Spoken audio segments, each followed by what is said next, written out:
Fate, Destiny, and Free Will by Ayan Farbahar. Fate is not what keeps you away from your destiny, but the experiences you must have to prepare for and fulfill your destiny. So you need to embrace your fate and become curious about what it's telling you. Only then you come to realize your destiny and feel empowered to exercise your free will to manifest it. Hi, this is Ayan Farbahar. I'm glad you're here. This channel is about self-realization and honoring our life purpose and meaning. If you're interested in these topics, please subscribe to stay connected. Your support is the foundation of this channel and encourages me to create more content in the future. For more information about myself and my life mentoring practice, please find my bio link in the description below. Today, we want to focus on fate, destiny, and free will. Before we begin, I want to invite you to contemplate on the following questions. Do you believe in fate? If so, who do you think is in charge of your life? Is that you or your fate? Do you believe you have a purpose or a destiny to fulfill in this life? If so, who is the one that needs to find what that destiny is and make efforts to manifest it? What about free will? Do you believe you have free will and can change the course of your life? Do you know why you are given the gift of free will? If the life you're experiencing now is not the life you believe you came here to live, what or who is blocking you from the life you imagined to live? Is that you or your fate? These questions may seem philosophical, but they invite you to contemplate on why you experience the life that you currently experience and realize that you have more control over the course of your life than you may believe. Understanding how fate affects you is essential, especially if you're someone who believes there is more to life than what you currently experience. This presentation explains the difference between fate and destiny and what role your free will plays in relationship to them. More specifically, we cover the following topics. Understanding the relationship between fate, destiny, and free will. Understanding the purpose and the components of fate, astral and teleological fate. The astral fate, astrological and psychological aspects of fate. The teleological fate, destiny and individuative aspects of fate. How to find your life's purpose and destiny. And how to exercise your free will, noticing the illusion of choice. Let's go over these. Understanding the relationship between fate, destiny, and free will. Fate, destiny, and free will are closely related. This relationship can be best explained using the following metaphor. Imagine you are a sailor who has ventured into the ocean. You have no control over the conditions of the ocean and cannot question the direction of the wind or how the waves hit your boat. Because you have ventured into this ocean, you must have a destination in mind. Because without a destination, you may feel lost in this ocean, and all you can do is to stay afloat and submit to its conditions and where they take you. In addition to having a destination in mind, You also need to find a way to navigate through the wind and the waves you face. There are winds that take you away from your destination, and you should not sail into them. But there are also winds that are guiding you toward your destination, and you must sail with them. The conditions of this ocean may at times take you further away from your destination, but you have a guiding compass and can correct your path once the conditions turn in your favor. As you might have guessed, the ocean in this metaphor represents your fate. Its winds and waves are metaphoric representation of the challenges, ordeals, and conditions you must face in life, most of which are out of your control. The destination signifies your purpose and destiny in life, the teleology and the ultimate purpose that brought you to this life. Your destiny is about what your presence here is meant to bring to this world, what energy you choose to radiate. How do you affect the people around you? Your guiding compass and how you use it is your free will, because you are the captain of your boat and need to make the right decisions in every turn in order to avoid being lost or drifted away from your destination. Your life is the sail into the ocean of your fate. Your destiny is the path you sail, and your free will is the guiding compass and the power you have been given to navigate your sail. Understanding the purpose and the components of fate, astral and teleological fate. Understanding fate and its influence over our life is essential, because we humans are influenced by fate every day, like a sailor that experiences the condition of the ocean every day. C.G. Jung, the pioneer of depth psychology, noticed the influence of fate on one's experience of life and related that to the Stoic idea of hymermene. Hymermene means the compulsion of the stars, or the dependence of one's character and destiny to the conditions and quality of time during one's life. Fate has two components, an astral component and a teleological component. The astral component of fate affects us astrologically and psychologically. It usually dominates the first half of our life and shapes our personality and how we experience life.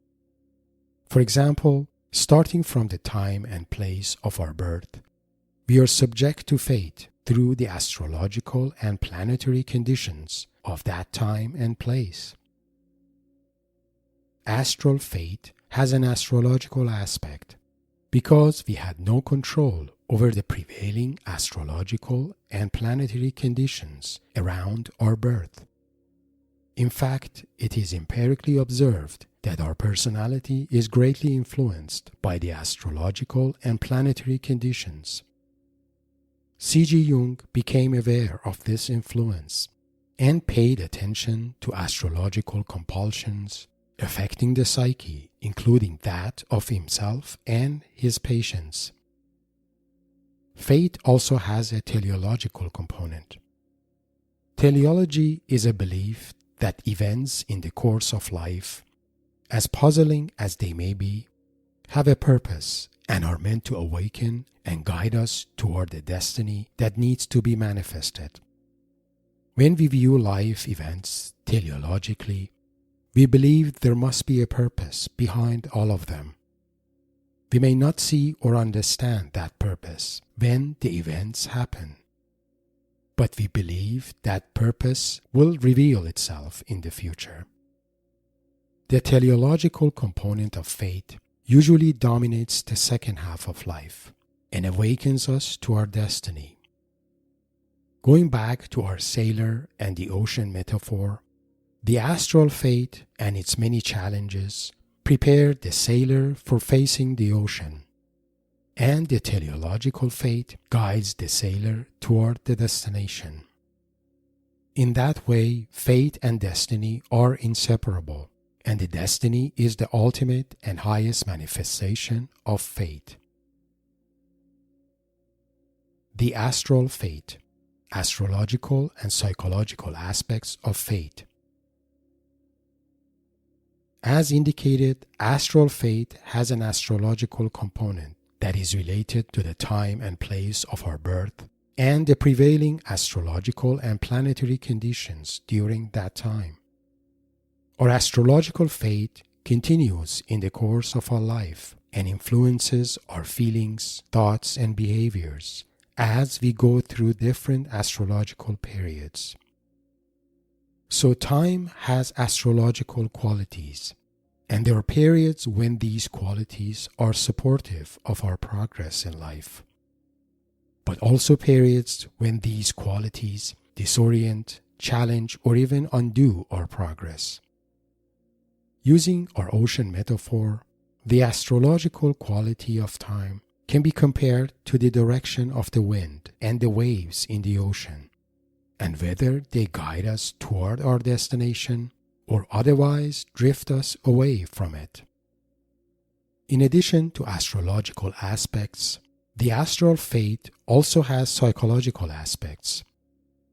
The psychological aspects of fate reveal themselves during our early childhood and adolescence years, because we had no choice who our parents or guardians were, or what emotional conditions we had to navigate growing up.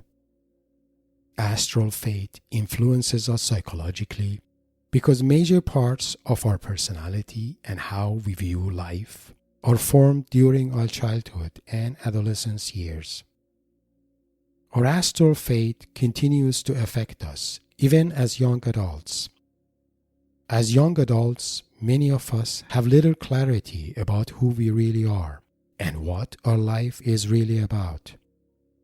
Because of that, the first half of adult life is usually dominated by prevailing societal and cultural demands, calling us to conform and fit in. In response to these demands, we usually get an education, learn a craft, choose a profession, form a family, and so on. So, until midlife, many of our decisions and life experiences are influenced by our astrological and psychological conditioning. That's probably why C.G. Jung viewed the first half of life as adaptive, as we are conditioned to adapt and conform to the societal and cultural norms. Only by midlife is when we start waking up, start being curious about who we really are and how we ended up where we are. We start tuning in more to our heart and its calling.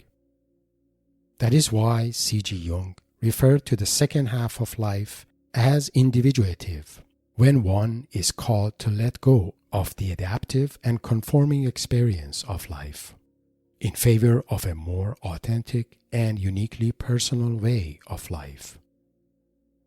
Your teleological fate brings you experiences that awaken your destiny.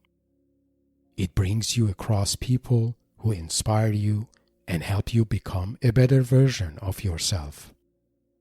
It brings you synchronicities that awakens your soul and spiritual experiences that help you notice the spiritual dimensions of your being.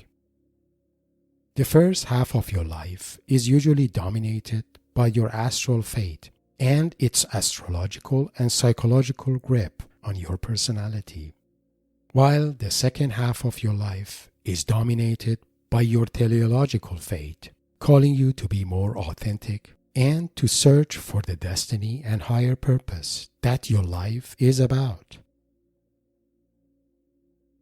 The teleological fate, destiny and individuative aspects of fate. As mentioned, the astrological and psychological influences of astral fate dominate the early part of our life and shape our personality and how we view the world. As young adults, we continue to be affected by these influences and experience life in response to them. This usually continues until we realize we are not living the life we always imagined to live. We start wondering and becoming curious about why we don't feel as inspired or as alive, and why our life ended up being what it is now. This realization usually leads to one of the following two choices. One choice is to accept the state we are in and who we have conditioned to become.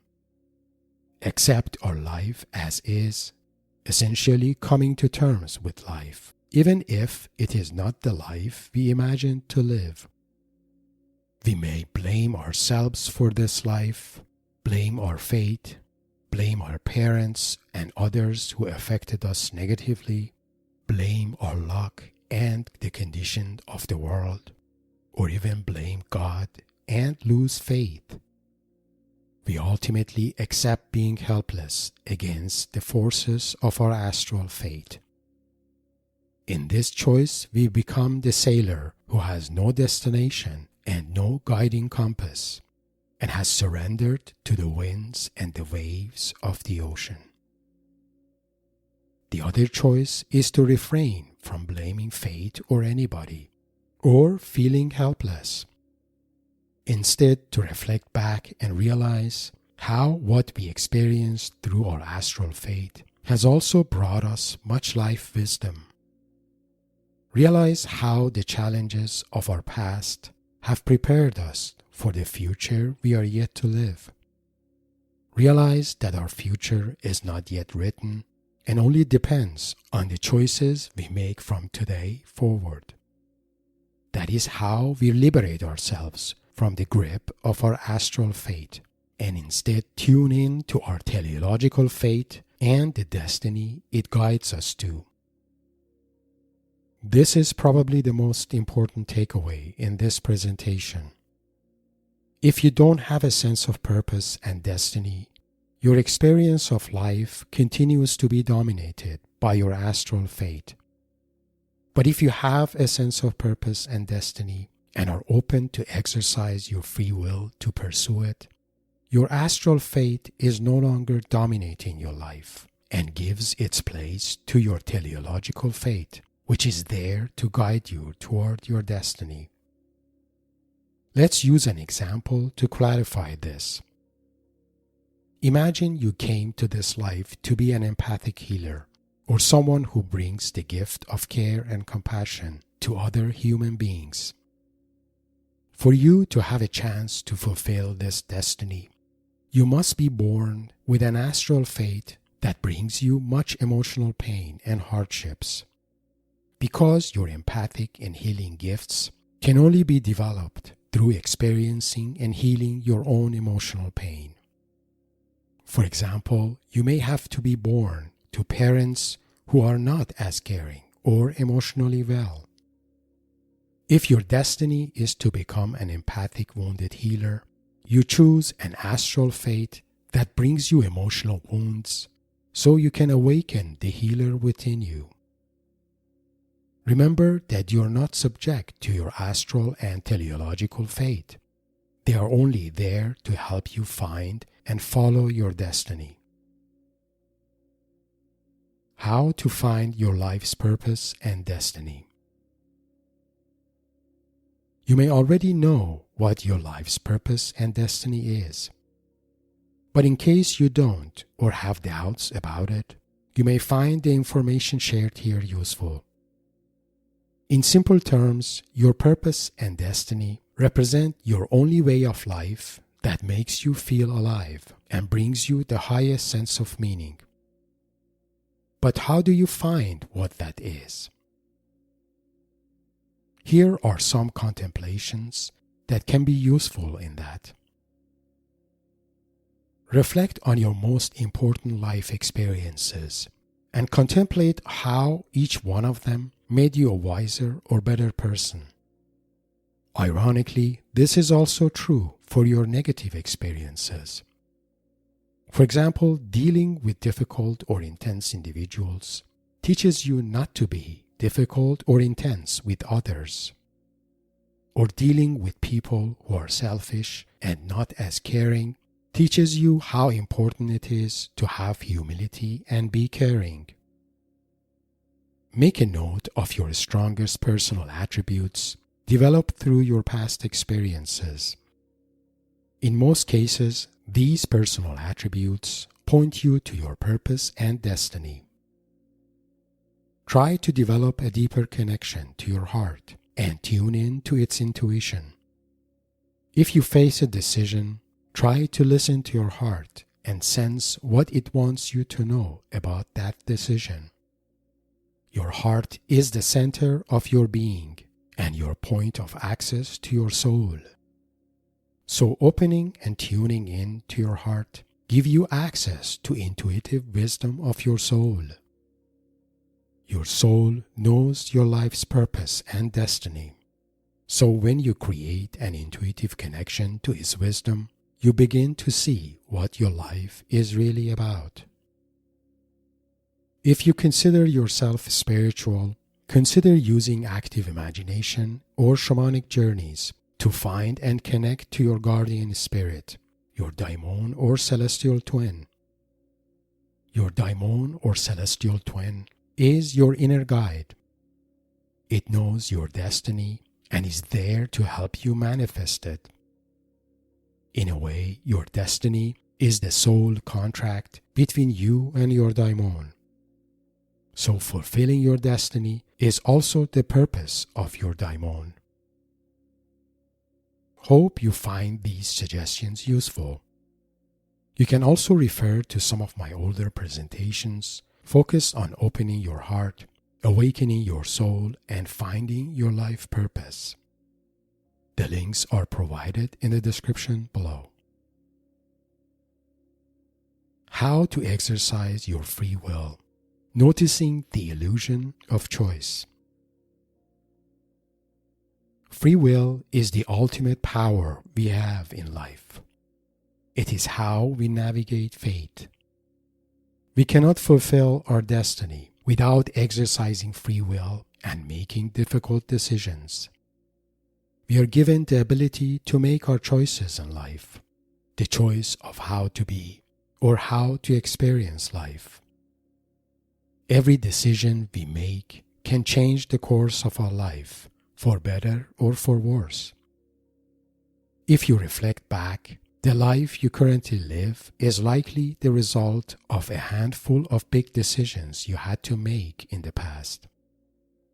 Similarly, the life that you will end up living from this point on will be the results of the big decisions you face today and in the future. So your life as a whole depends on how you exercise your free will and find courage to make difficult decisions. The right decisions help you navigate what your fate brings your way and guide you toward your destiny. But the wrong decisions drift you away from your destiny, demoralize you, and even make you feel lost in the maze of your life. But more important than making the right decisions is your ability to understand the authenticity of your choices. Let's consider an example to clarify what I mean by authenticity of your choices. Imagine a child in a toy store with thousands of toys. The parents pre-select a few toys and present them to the child to choose from. In that way, the child is given a choice. But do you feel this child has free will? Probably not, because the toys are already pre-selected and the child is only given the illusion of choice. So to truly exercise your free will when facing a decision, you need to pay attention to the following conditions. Check if the choices you're considering are authentic. Authentic choices are free from external influences. Check if any of your choices are an emotional reaction to something. For example, if you love your job but think about quitting it because of one of your coworkers, your choice to quit is not authentic because it is an emotional reaction and is imposed upon you. When you face a decision, make sure the decision you're leaning toward resonates with your heart's intuition and is fully aligned with your personal beliefs and guiding principles. No matter how difficult or painful, refrain from making decisions that violate your integrity and core values. Your integrity and core values represents your authenticity. Violating them, no matter what justification, disconnects you from your heart path and destiny. When exercising your free will, check if your decision is somehow affected by peer pressure, shame, fear of rejection, desire for validation, and so on. None of these motivations are authentic, and making decisions based on them separates you from your authentic nature. So when exercising your free will, make sure your choices are authentic to you, are not pre-selected for you, and do not reflect your emotional reactions to something you experience. In closing, remember that the path of your future is not yet written, and you are the one who ultimately writes that future. Your future does not depend on your past or present, but on the decisions you make today and in the future. Fate has brought you many challenges and ordeals since you were born, and continues to do so in the future. But it is ultimately up to you how to navigate them and make decisions given those challenges and ordeals. Among all possible paths of life before you, only one brings the highest sense of meaning to your life. Only one makes you feel alive. That path is your destiny, and any other possible path of life is your fate. If you have found this presentation inspiring, please like and share it with your like-minded friends. Please subscribe to my channel and share your thoughts and comments. For more information about myself and my life mentoring practice, please find my bio link in the description below. Blessings.